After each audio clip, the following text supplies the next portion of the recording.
السلام علیکم ناظرین، جہاں سے واباسی ایک نئے پروگرام کے ساتھ حاضر ہے۔ سائفر کیس میں سابق وزیر اعظم عمران خان اور سابق وزیر خارجہ شاہ محمود قریشی کے خلاف جو سزائیں دی گئی تھی 10 سال کی، اس معاملے کے اوپر تفصیلی فیصلہ جاری ہو گیا ہے۔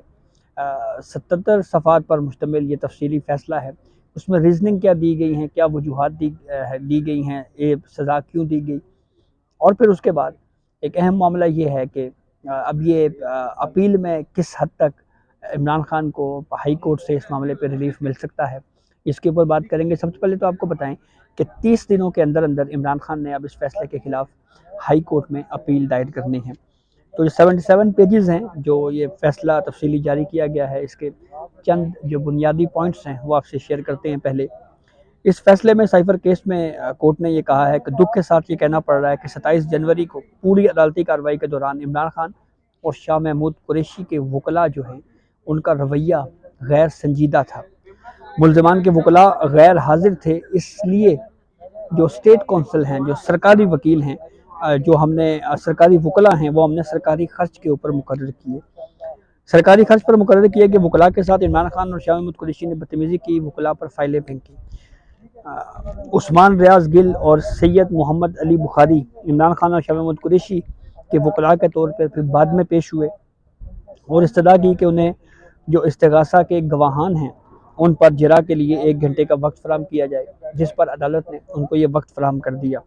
جب وقفے کے بعد دوبارہ سماعت کا آغاز ہوا تو عدالت نے متعدد بار پوچھا کہ کہا کہ گواہان کے اوپر جرا کریں۔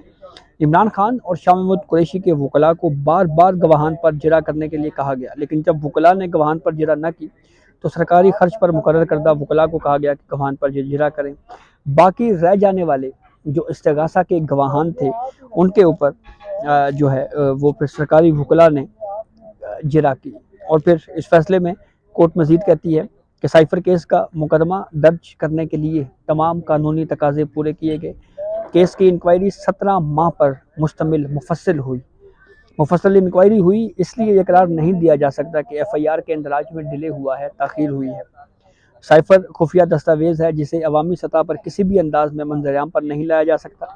سابق وزیر اعظم عمران خان کی ذمہ داری تھی کہ وہ وزارت خارجہ سے موصول ہونے والا سائفر جو ہے وہ واپس بھیجتے۔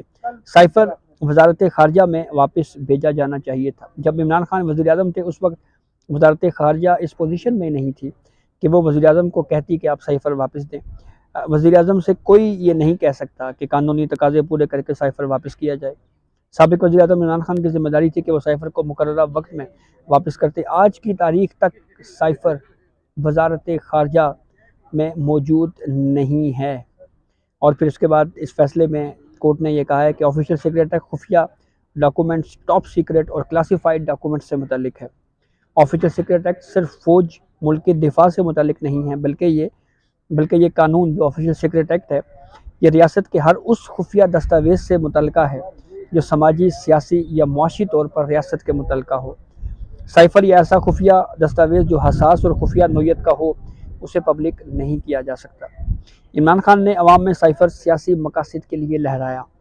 عمران خان اور شاہ محمود قریشی کے وکلاء جان بوجھ کر عدالتی کارروائی میں تاخیر کرتے رہے۔ ملزمان نے ٹرائل کو طول دینے کے لیے 40 درخواستیں دائر کیں اور عمران خان، شاہ محمود قریشی کی وجہ سے پاکستان کو معاشی، سفارتی اور سیاسی طور کے اوپر شدید نقصان پہنچا۔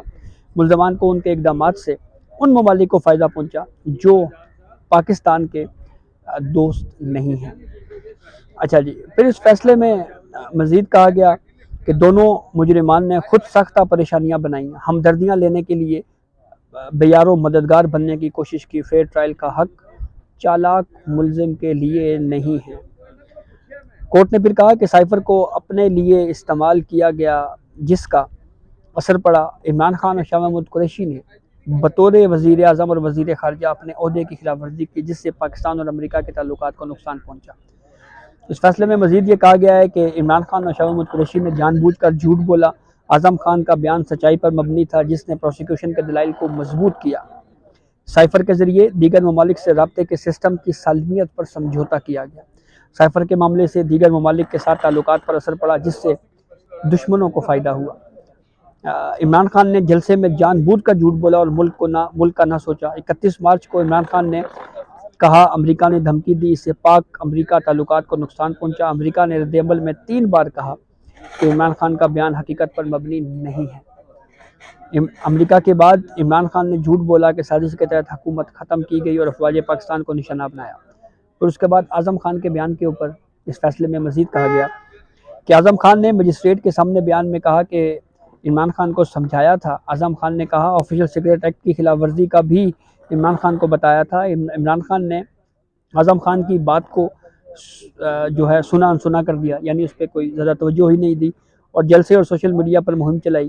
عمران خان وزیر اعظم تھے، انہوں نے عہد کی بھی خلاف ورزی کی۔ سائفر کے معاملے پہ ملک کو عالمی سطح پر شدید نقصان پہنچا، جس سے معیشت کمزور ہو گئی۔ عمران خان اور شاہ محمود قریشی کے خلاف cipher case open and shut case ہے، اور گواہان کے حوالے سے کہا گیا کہ گواہان نے یہ کہا ہے کہ شاہ محمود قریشی نے جلسوں میں سائفر کے معاملے پر لوگوں کو اکسایا۔ عمران خان اور شاہ محمود قریشی سائفر کیس میں اپنے آپ کو بے گناہ ثابت کرنے میں ناکام رہے، جبکہ پروسیکیوشن نے دونوں کے خلاف جو کیس ہے اس کو ثابت کیا ہے کہ یہ کیس درست ہے۔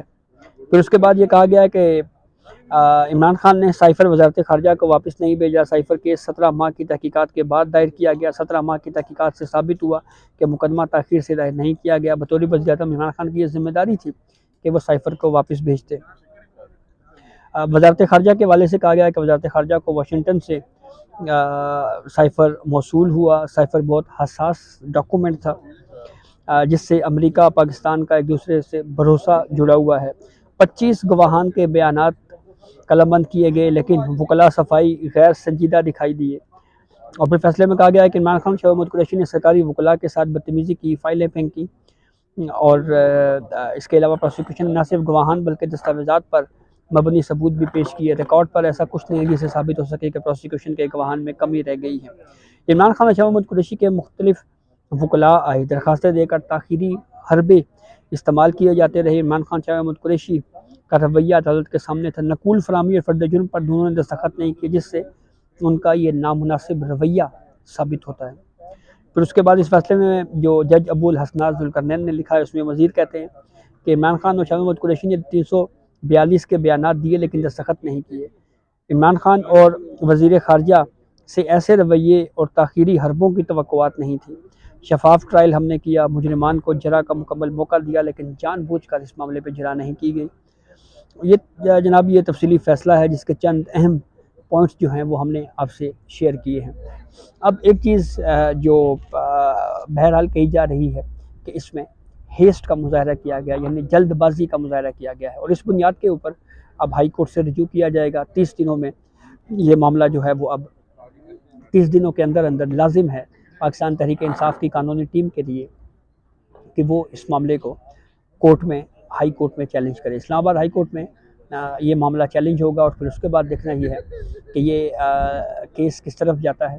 لیکن ایک سوال بہرحال یہ اٹھ رہا ہے اس فیصلے کے بعد کہ اس فیصلے میں سائفر کیس سننے والی کورٹ نے یہ کہا ہے کہ عمران خان نے سائفر لہرا کر نہ صرف سفارتی سطح کے اوپر پاکستان کو نقصان پہنچایا، بلکہ اس سے وہ ممالک بھی خوش ہوئے جو پاکستان کے دشمن ہیں یا جو پاکستان کا بھلا نہیں چاہتے۔ تو پھر ایک سوال یہ ضرور اٹھتا ہے، تو پھر اس معاملے پہ سزا 10 سال کیوں دی گئی؟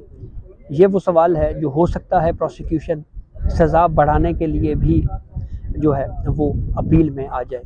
تو اب ایک طرف 9 دن پہلے ایک سابق وزیر اعظم کو سزا ہوئی، اس پہ ہم پہلے بھی ایک بات کر چکے ہیں۔ اسی طرح میاں محمد نواز شریف کو بھی محض 19 دن عام انتخابات سے قبل سزا ہوئی تھی، اور اس وقت بھی فیصلے میں سکم تھے، جس کی وجہ سے پھر بعد میں میاں محمد نواز شریف کو فائدہ ہوا۔ تو لگ یہی رہا ہے کہ عمران خان کے حوالے سے جو یہ فیصلہ دیا گیا ہے، ہو سکتا ہے اس میں بھی جو سکم ہے اس پہ عمران خان کے لیے فائدہ ہو اور پھر وہ ان الزامات سے بری ہو جائے۔ تو یہ چند پوائنٹس ہیں جو آپ سے شیئر کرنے تھے۔ اجازت دیجیے، اللہ حافظ۔